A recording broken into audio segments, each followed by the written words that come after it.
Una mirada histórica a la enseñanza y política en la educación. En México la educación sufre un deterioro y así ha sido en la historia del país. Se han buscado implementar diferentes estrategias para mejorar la calidad de la educación. Un claro ejemplo de lucha por brindar y llevar educación a los más marginados del país se dio durante el gobierno de Lázaro Cárdenas, que fue entre 1934 y 1940. Él siempre tuvo la intención y el compromiso de mejorar las condiciones de vida de los mexicanos y sabía que la mejor forma para lograrlo era empezar con la educación, que en aquel entonces era tan limitada. Inició dos grandes proyectos que eran unir a los obreros y repartir las tierras, esto a través de la reforma agraria. Para apoyar estas causas, brindó apoyo a los agricultores para sacar provecho del ejido. Igualmente, implementó la educación socialista, que era dirigida por el Estado. Esta excluía toda doctrina religiosa, combatió el fanatismo, buscaba que la educación fuera igualitaria, con políticas que realmente beneficiaban. Se elevó a más del doble el número de escuelas rurales, se unificaron los contenidos escolares y se mejoró la calidad, que era el punto clave para lograr todo esto.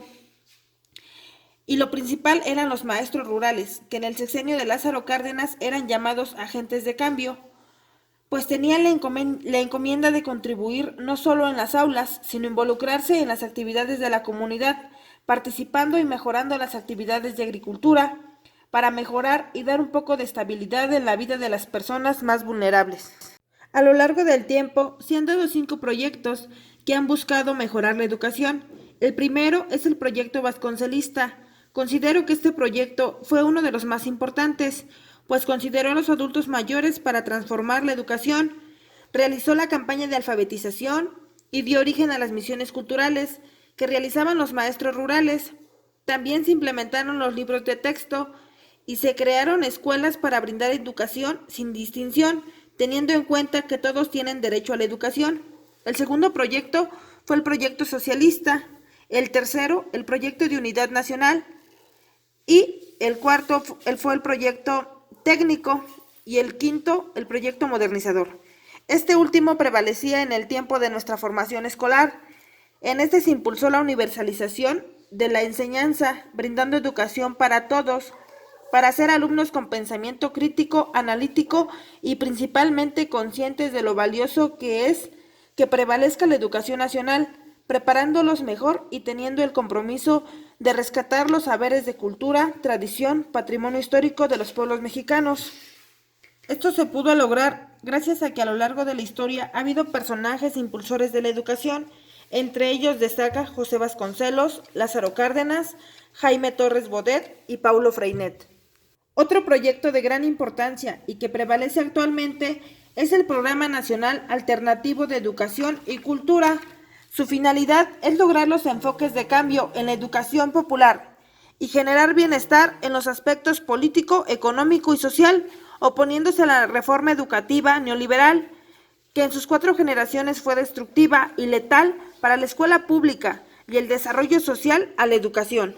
En la actualidad, en el gobierno de Andrés Manuel López Obrador, se estableció el modelo educativo La Nueva Escuela Mexicana, que pretende revalorizar y reposicionar la educación en México por medio de una formación integral para la vida y superando las enseñanzas tradicionales.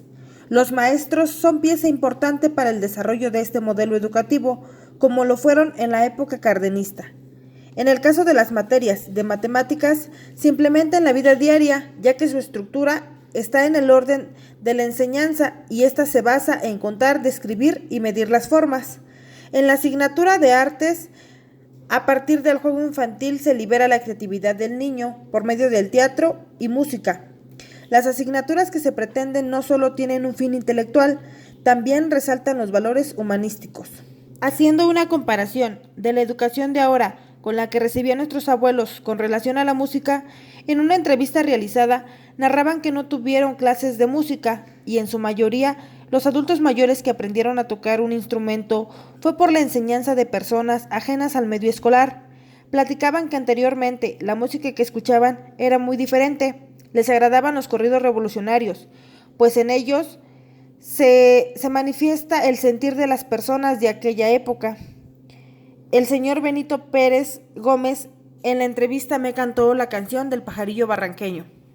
Pajarillo, pajarillo, pajarillo barranqueño, qué bonitos ojos tienes, lástima que tengas dueño.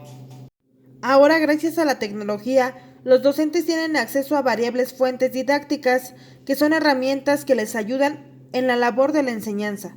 Por ejemplo, el blog, que sirve para publicar contenidos educativos con determinados objetivos publicados en los pods. Imaginemos cómo sería la educación con la ausencia de los recursos tecnológicos.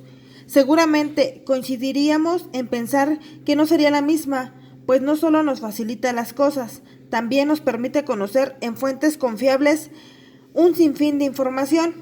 Todo esto se logra gracias a la intercreatividad que se dio por la aparición de las tecnologías de información y comunicación dentro de la sociedad, pues son herramientas a las que cualquier persona tiene acceso.